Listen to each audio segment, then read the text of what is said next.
All right, guys. So I'm just going to get started. When the others join, they join. Do drop me a comment or signify if you can hear my voice clearly. Can you let me know if you can hear me clearly?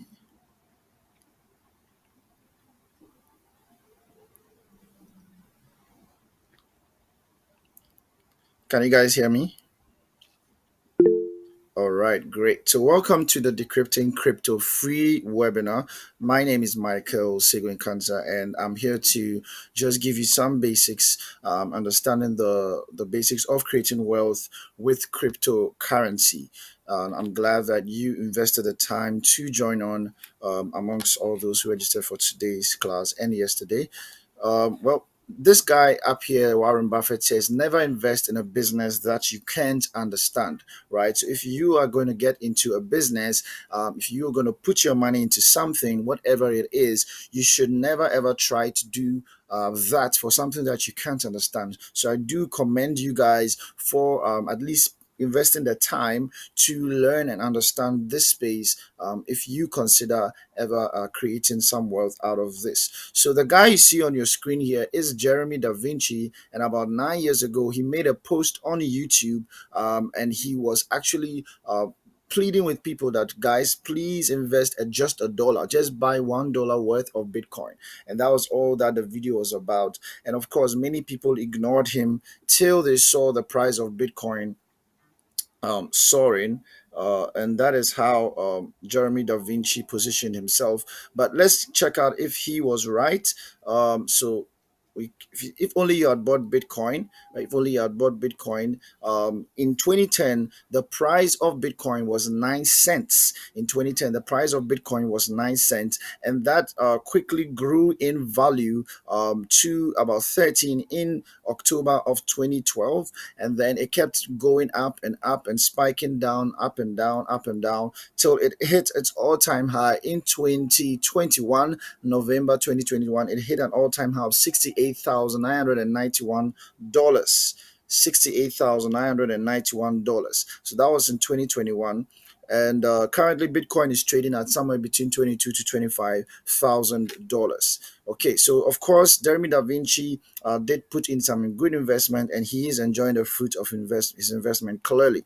Okay, so my question to you is: did you ever have $1 of $1 in 2014?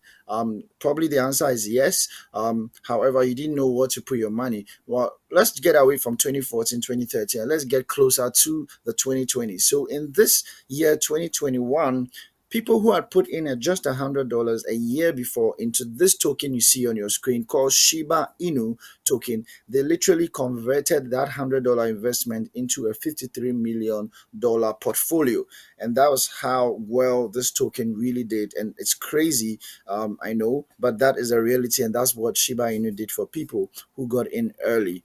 All right. So my question once again is: do you ever have $100 in your account between 2020 and 2021? I bet the answer is yes. How much would that have cost in Ghana? That would have been about 600 Ghana cities in 2020. Right. So my other question to you is: have you ever been scammed before? Have you ever been scammed before? If you've been scammed before, drop me something in the comments. Let me know. If you have ever been scammed before. We all have. Well, over 6 years ago, I got scammed, and it was exactly in this space because I did not invest the appropriate time and the investment, the money to learn what crypto really, really was and how to really, really do this thing for myself. So obviously, I gave my money to somebody and I lost out by getting scammed. All right. So let's really understand what this whole space is about. The internet has gone through three phases so far.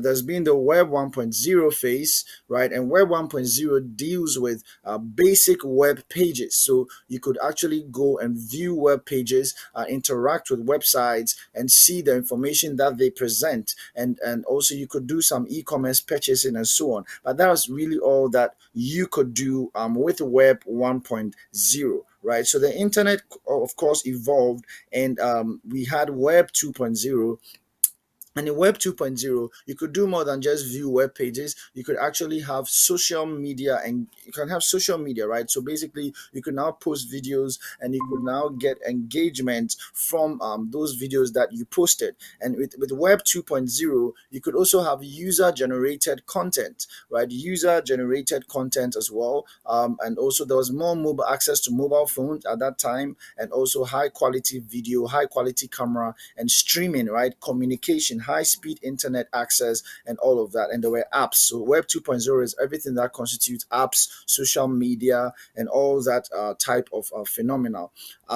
Okay, and then we quickly moved from Web 2.0 to Web 3.0. So we are currently going into Web 3.0. We're actually in Web 3.0, and it's constantly developing and growing. And in the Web 3.0 era, if you look at this diagram, you can look at what Web 1.0 involved. So Web 1.0 was more of read only, right? You could not interact with information online, but you could read information, you could check out information. And then Web 2.0, we said, was more participatory. So people, users could post videos, could actually interact, could have some engagement with apps, right? Use certain types of apps to achieve so many things and utilize certain services. And Web 3.0 was decentralized. So Web 2.0 means that there were big tech companies behind all these applications, like what we have: Facebook, the Microsofts, the Instagrams, and all these apps, Snapchat. These are big tech companies running behind the scenes to control the system. However, this is different from Web 3.0.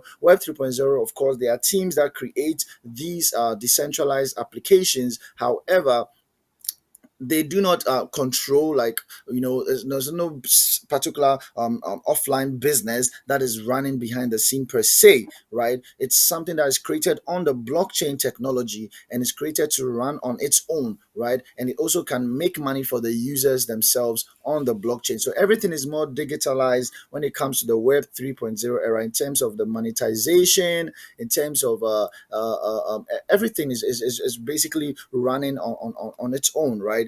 And everything is that involving things like the virtual reality space, metaverse, NFTs. Everything is more becoming more virtual reality in its effect.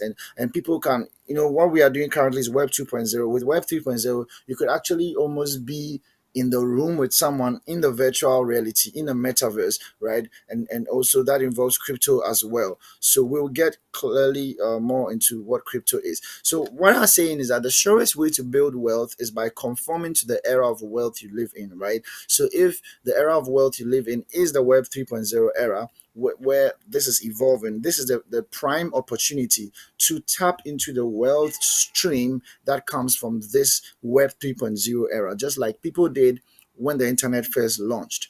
All right. So let's talk about some companies that are, adopting more of crypto and so on. Number one is Tesla, which is owned by the famous Elon Musk. And Tesla actually allows you to purchase their cars and some products of theirs with cryptocurrency, and specifically a crypto called Dogecoin, right? You could actually give Tesla Dogecoin in exchange for their vehicles, right? And you can check that out on their website, and you would see that. And another company which is also adopting crypto more is PayPal, right? We know traditionally PayPal has been involved with just sending money, dollars and pounds and so on, from one part of the world to another. However, now they are beginning to integrate crypto into their systems, and where you can buy, sell, and hold cryptocurrencies with PayPal, right? So this shows you how much all the tech companies are beginning to, adopt this space. Okay. And another popular one is Visa and Mastercard. Actually, they are beginning to create products that are crypto friendly, so cards that can actually withdraw crypto in fiat currency or traditional currency from ATMs, right? So that is going on as well. So what exactly is cryptocurrency, and why is crypto important, right? Okay, so crypto deals with two words. Okay, we have crypto and currency. Okay, crypto and currency. The word crypto deals with something which is hidden, something which is secret, something which is coded, right? Cryptic, right? Cryptocurrency. And then currency, of course, is a means of exchange of value. So crypto is basically built on what a type of technology we call blockchain technology. So these are blocks of codes, blocks of codes, which are used to represent transactions that have taken place in the blockchain technology. So basically, what I'm saying is that it's a public digital ledger where every transaction, every withdrawal, every deposit, every transfer is recorded for public viewing, right? Without the need of a central entity like a bank. So the technology itself is going to approve and validate every transaction that takes place without necessarily having a middleman, any banker, any human being involved in between, right? So it's a peer to peer type of service, and that makes things really, really easy for a lot of people. And here's why. These are some of the benefits of the cryptocurrency space. Number one, we've got free faster transactions. Faster transactions. So faster transactions means that with crypto you can send millions of dollars to another part of the world without having to go through a central entity and delaying all kinds of things. For example, if you wanted to send about $500,000 today on a weekend, you would have to wait. You'd have to wait. In Ghana, tomorrow is also a holiday. You're gonna wait again, and before from maybe Tuesday, then your transaction is going to be processed, right? However, with crypto, within 5 minutes, you can send a lot of money to somebody in another part of the world, and it's not going to go through any. It doesn't need any banker to do anything. Everything is verified on the blockchain technology, and it arrives safely in the person's wallet address with even huge transactions. So that's one benefit: faster transactions and all of that. And the second benefit, of course, is decentralized. So which means the government cannot control it, the banks cannot control it, right? And this is important because we are getting into a global crisis where you're going to see more banks trying to control people's money, and people may not be able to access their money like it's happening in Lebanon. It happened a bit in Nigeria. There are situations where in Ghana the banks collapsed and all of those things. That cannot happen in crypto because you have access to your own money, and no government can control it. No haircut can affect your money like is going on in Ghana, right? They can't touch your pension funds, whatever it is. The crypto space is decentralized, so the user is actually in control of his money, and that is the benefit of crypto. Another thing is that you cannot have inflation tactics that are played out in crypto because in the normal traditional currencies, the government can print money. The government can constantly print money, like it was done in the US during the COVID relief period.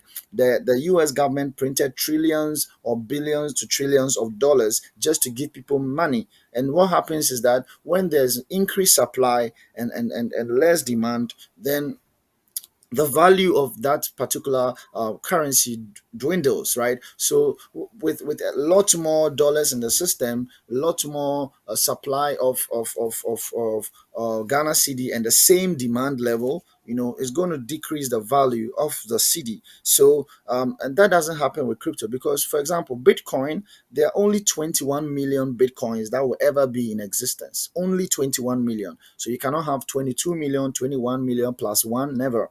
It's going to be 21 million, which means that the more the demand grows for Bitcoin and the supply stays the same, then the value is going to grow. And that is why Bitcoin has moved from 9 cents and it hit its all-time high at 68,000, and it's going to do even bigger things in the future. And same with other cryptocurrencies as well. They have a fixed maximum supply and you cannot print more of that. Another benefit of crypto is the low transaction fees. So apart from you being having faster transactions, sending large amounts of money, with large amounts of money, you're going to be paying just a little transaction fee, right? So it's really beneficial in that you're not going to be having to pay 1% and all these kind of wild amounts of money that you pay when you're doing Swift and other means of transfer. But it's low transaction fees as much as possible. Also, crypto grows in value, like we said, through volatility. Crypto generally it fluctuates in price, so it can go high, go low, and you can buy and trade, and all of that,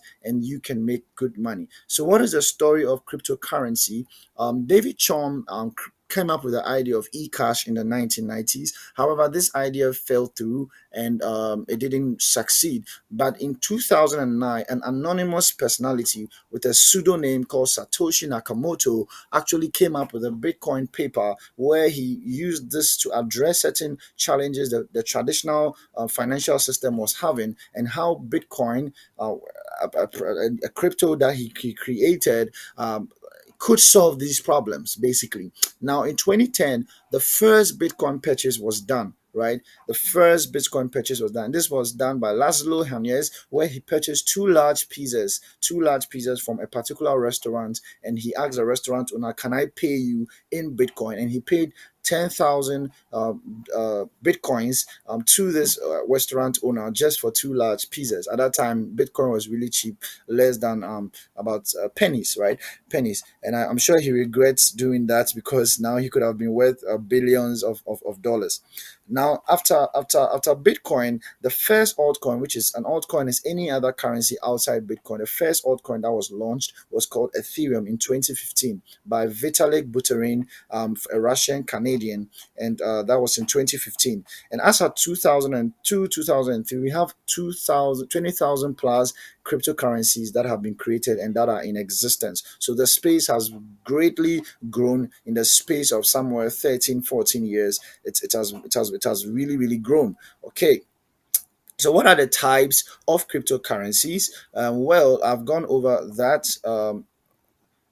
We have Bitcoin, right? Bitcoin is the grandfather of crypto, right? So that was the Adam of crypto, the first ever crypto that was actually created and used, right? Of course, there were other projects that tried, like eCash and so on, but the real crypto that was actually came to stay was Bitcoin, right? And then after Bitcoin, any other currency that is in existence is called an altcoin. So of course, we have altcoins, and there are thousands and ten thousands of them in existence. But we also have a unique group of cryptocurrencies called stable coins. So stable coins like USDT, which you see on your screen, are all backed by the US dollar or a particular currency like maybe the euro and so on. And it's always stable at equivalent to a dollar or equivalent to a euro, whatever type of stable coin it is. But basically, it's like more like having a US dollar in the crypto form. And there are various types like USDT, USDC, TUSD, BUSD, and so many other DAI and so many other types that are in existence. So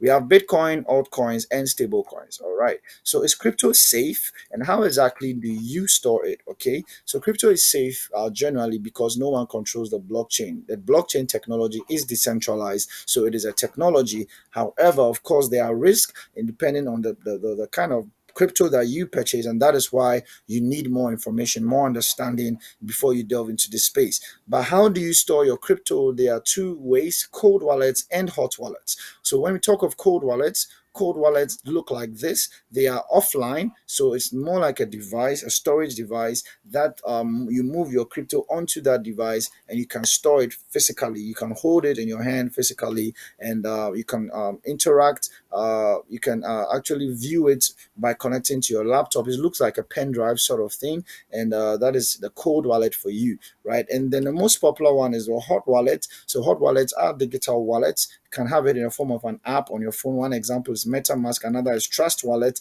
and you can have it on your phone. You can also have it on your laptop as an extension, a Chrome extension, right? And you can have your private keys to it, and you can transfer your crypto to your wallet address, view it, and do all your trades on your wallet as well. So these are the two ways you store your crypto. So how safe are these means of storage? Well, it's just as safe as a money safe, right? If you know what a money safe is, this like this black box over here. You got to have a key or a password to it before you can open it up and take the content of it, or if you have some jewelry or some precious secret items in there, right? So if you give out those keys to somebody, then just know that someone is able to access that, the content of it. But if you keep those keys private and no one knows, then it is safe, right? The same with your bank app, and the same with your Visa, MasterCard as well. If you give your card details out to somebody, then it's not going to be safe anymore. So we say that as long as you keep your passwords and your private keys a secret,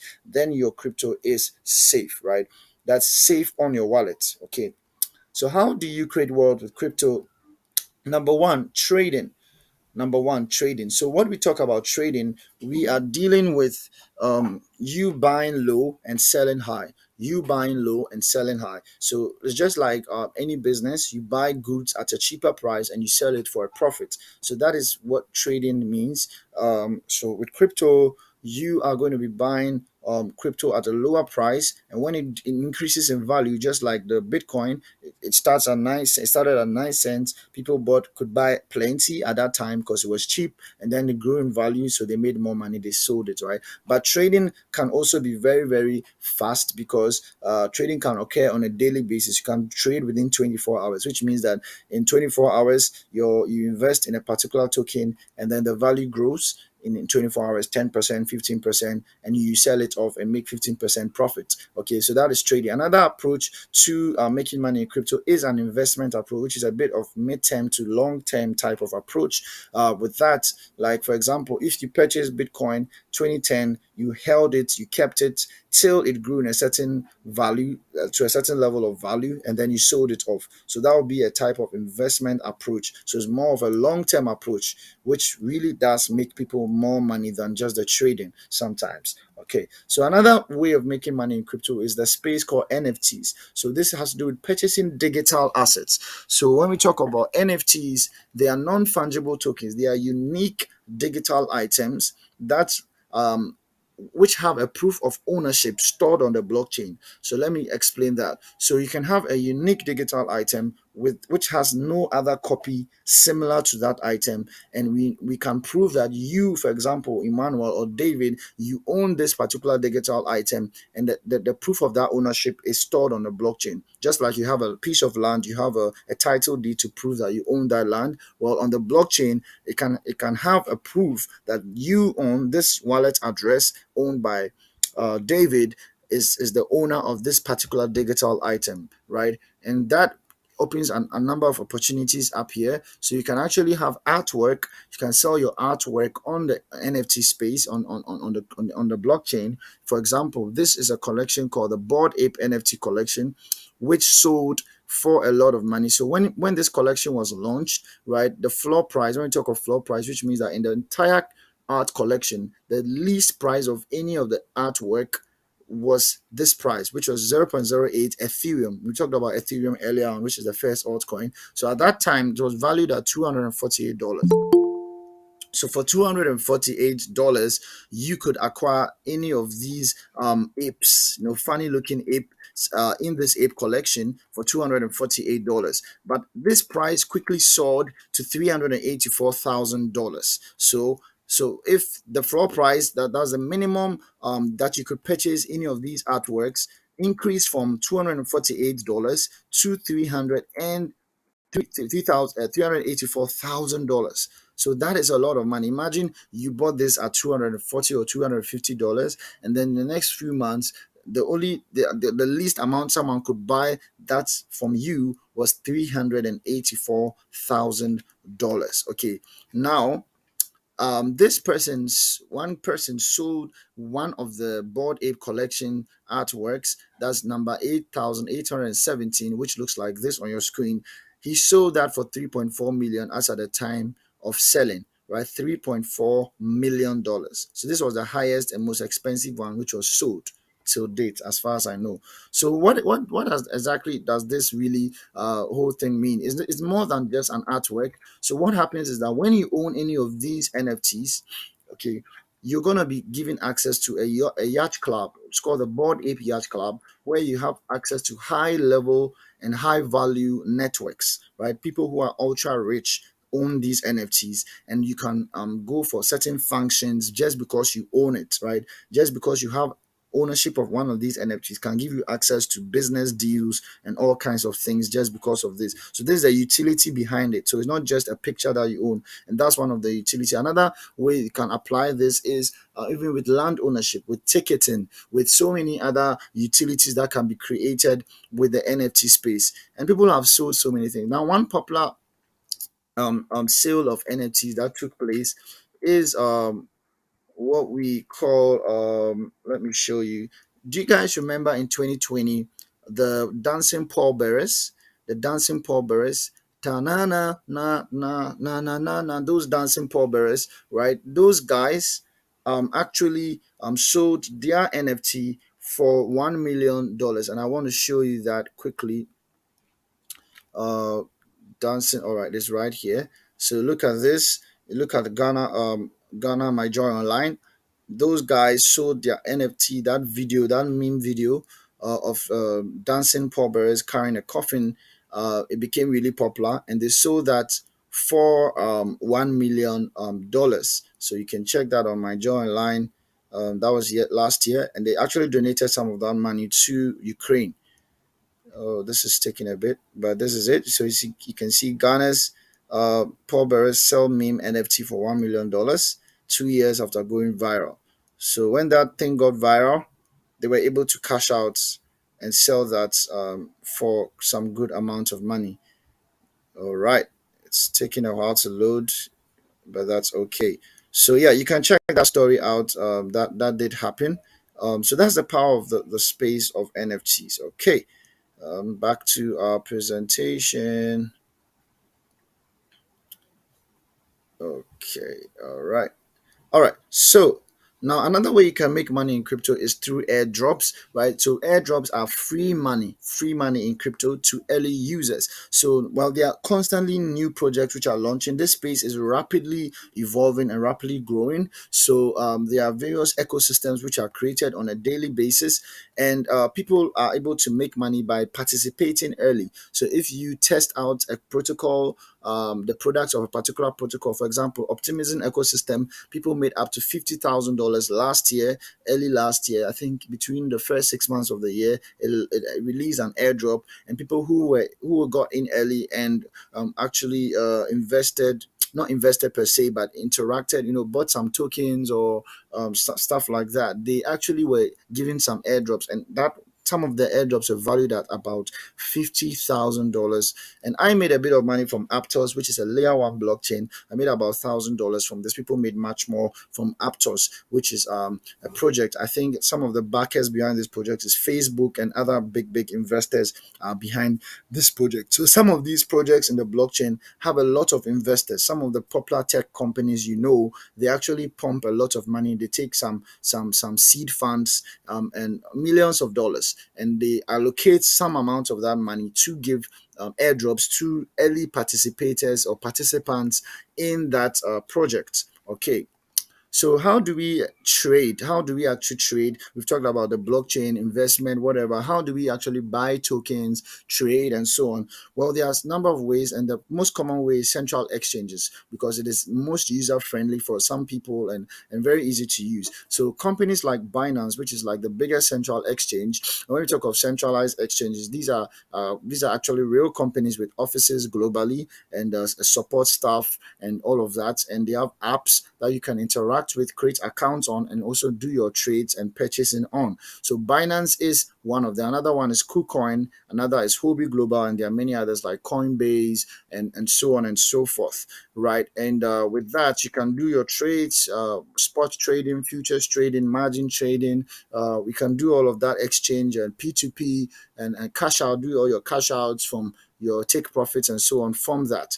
And also we have decentralized exchanges. So these are apps which are created on the blockchain, but they are created by a team of developers. However, they don't really run it like a business per se. Everything is run on the blockchain, so you don't have like a support team you can contact and all those type of things. But it is a real and a powerful service, and it's decentralized, so they don't actually, none of these companies they don't hold your money for you, right? However, on a centralized exchange, if you have any crypto on this exchange, it actually belongs to the central exchange, and at any time, if the central exchange goes down, your money could go into challenges. So crypto is created to be decentralized. So these decentralized exchanges are the real reflection of what crypto was intended to do. That's make put the power of people, like the control of people's money, in their hands, right? Basically, so you can actually do your this exchange on decentralized exchange and have no issues with that. Okay,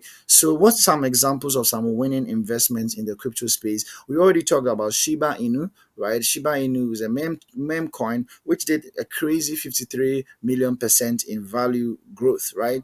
And we also have coins like GMX. GMX is was a PEP exchange built on Arbitrum network, and then it made a lot of people money, about 30 to 50x. And BNB as well has done very, very well, making people a lot of money at all-time high of 600 plus dollars. Okay, so what are some narratives that are going to create millionaires in this crypto space in the next 1 to 2 years, 3 years, 4 years? These are some of them, not limited to just these, but these are some: the metaverse, right? The DeFi space, which is decentralized finance, the decentralized exchanges space, meme coins like Shiba Inu, which did well, the other meme coins which are going to do well, and also artificial intelligence projects. These are going to create a lot of wealth because within the next 1 to 2 years, a lot of investment is going to go into these, and people are going to cash out, and people are already cashing out from this.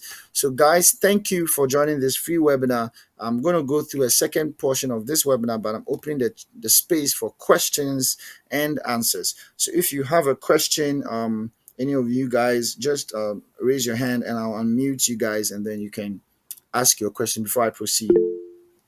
All right, Emmanuel, let me just. So, please, Emmanuel, you can unmute yourself and ask your question. All right, Michael, thank you so much. Welcome, Emmanuel. My question is, where can I get one of those cold wallets to buy in Ghana here, like the one that looks like the The pen cold drive? wallet. Honestly, I don't know. I'm actually thinking of in the next couple of months trying to see if I can actually acquire some and then sell, because I have not seen anywhere in Ghana where they sell these cold wallets. So you can actually order it from the US. So that's what I advise. If you have Oh, someone coming down from the US, you can ship it to them. You can purchase on the website Ledger Nano. Ledger Nano is a company that does that, and you can ship it to them or let the person help you to purchase, or use a door-to-door shipping service to purchase it and bring it into the country. But at the moment, it's possible someone might be selling it, but I've checked online. I've never ever come across that. You can also, I'm sure, if you order from Amazon as well, you'll be able to get your okay, sir. from that. Yeah, so All right, sir. in Ghana, I've never seen anyone, yeah, use any of that. Yeah, Okay, sir. Thank you, sir. welcome. Any more questions? My second question is, so with in regards to what you said about the centralized exchanges, like Mm-hmm. I heard there was this exchange called FTM or something which FTX, collapsed. FTX. Yeah, FTS, and yeah, people lost their money. So Mm-hmm. will you advise us to save our investments in the hot water, the wallets like Trust Wallet or Yeah, MetaMask? yeah, yeah, yeah. Right. Yeah, you should not never ever store your crypto on an exchange, even if the exchange is doing well, like Binance or any of them. Exchanges are exactly what they are. They are exchanges, so you can Mm-hmm. exchange your money for crypto, and then immediately transfer that crypto to Trust, what do you call Trust Wallet or MetaMask or any of the hot wallets. Or if you have a cold wallet, keep that there.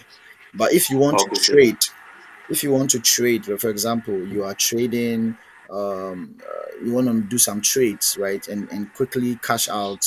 Trades are done on a day-to-day basis. So maybe you want to buy tokens and then sell off for profit and all of that. Of course, it only makes sense to have the money over there, but as soon as you cash out immediately, you got to move your money. And then that's why it's always better to approach long-term investment sometimes, because I'm sure some people Mm-hmm. have their money on the FTX because they were actually trading.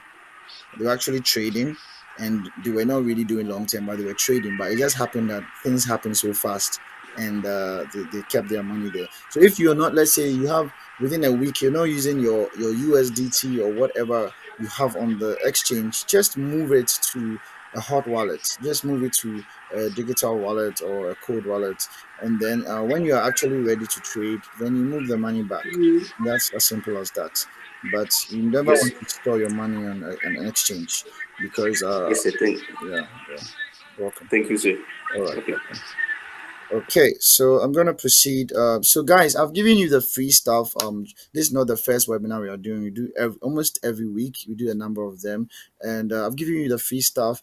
but there's so much more. Of course, there's the crypto space is a lot. I took about 2 years to actually learn a lot of the things that I currently know. So I have a course basically, and there are a lot of things that you're gonna get from it that of course you cannot get in the free webinar. For example, how exactly do you know if a coin is going to do well? What exactly are you supposed to look at? And that's what we do with fundamental analysis, right? For fundamental analysis is going to open your mind to how to research on tokens and really know how well they are going to do. And with altcoin tokenomics, you're going to understand that the tokenomics of altcoins, breaking that down is really important to know how well your investment or your purchase is going to really, really do. So these things are very, very, really, really important if you want to really make money in this space, because they are about ten thousands upon ten thousands of tokens, right? Some are scams, some are genuine. How do you analyze all of these things? How do you sift through all of that and know what is really going to do? So that is valued at about $10,000 worth in value, because getting this understanding can literally transform your income just by knowing the exact projects to put your money. It might not be much money, but little money can make you a lot if you get in early, right? So being able to get in early is really, really critical, right? Like Shiba Inu, people got in early with just a few bucks and they made money. Now, another thing you're going to get from the full course is practicals in basic crypto trading on decentralized and centralized exchanges for and that is valued at about $500. Just getting that understanding how to do that basic crypto trading for beginners, literally, not the more risky ones, but the ones that will gradually help you to build your portfolio over time before you can now have enough capital to try a bit more risky ones, right? So another thing you're going to get with getting this focus, a community. So I have a community that is growing, and we give alerts on airdrops. We talked about free money in crypto. I told you that people made about 50,000 in optimism. I made about $1,000 in aptos. They are constantly, they are new what do you call it, airdrop opportunities that are coming out this year. People have already started making money with airdrops, free money in crypto. You're definitely going to get alerts on that, and also potential winning investments for you to do your own research and decide to invest. So with that community, because you can never be isolated in this industry, you don't know everything. There's so much, too much information to be isolated. So with this community, you're going to get good information that can actually help you if you take your position, and that is worth about $5,000. Also, lifetime access to the course where you can go over the videos step by step, replay them, and have a firm grip on it, and also the updates. So constantly new things are being learned by myself, and there are new approaches to things. Of course, I'm going to update the course, and you're going to be able to have access to those updates as well. So total value of everything is about $15,500, because this money is big money space, right? This is big money space we are dealing with. But of course, I'm not going to charge you that. But let's look at some some feedbacks from some of my students. This is one from a lady in South Africa who purchased. It's value for money, she said, and she's been helped. And this is a UK purchaser who said she sees it's really self-explanatory. She's been able to go through the guide on Binance and so on. And one guy from Ghana who purchased this, and is going on well. The insight is great. And so I'm just charging you $55 only for this. It is 0.35% of the value of what you're getting. And then in Ghana, that is about 600 Ghana cedis. Of course, it's more than 600, but I've just pegged it at that amount. And on Nigeria and the UK and South Africa as well. But because you guys got onto this webinar, I'm giving you 10% off. So it comes down to about 540 Ghana cedis. So guys, if you value what you're going to get, I've gone over that. You definitely want to get in here and purchase this and get full access to everything that they're going to learn and the community. And we're going to be doing also Zoom calls. We do Zoom calls every now and then to go over the stuff to perfect everything that we're learning. And then we master it. Guys, between the next 1 to 2 years, this space is going to create a lot of millionaires, because there's what we call the bull run, which is coming in 2024 to 2025. So you really, really getting that support that I didn't get that, but you getting that support to really master this space as quickly as possible and take position in the right projects would really help you, because very soon some of them will be too expensive for you to get in, and you will be priced out. So this is an opportunity for you to actually learn.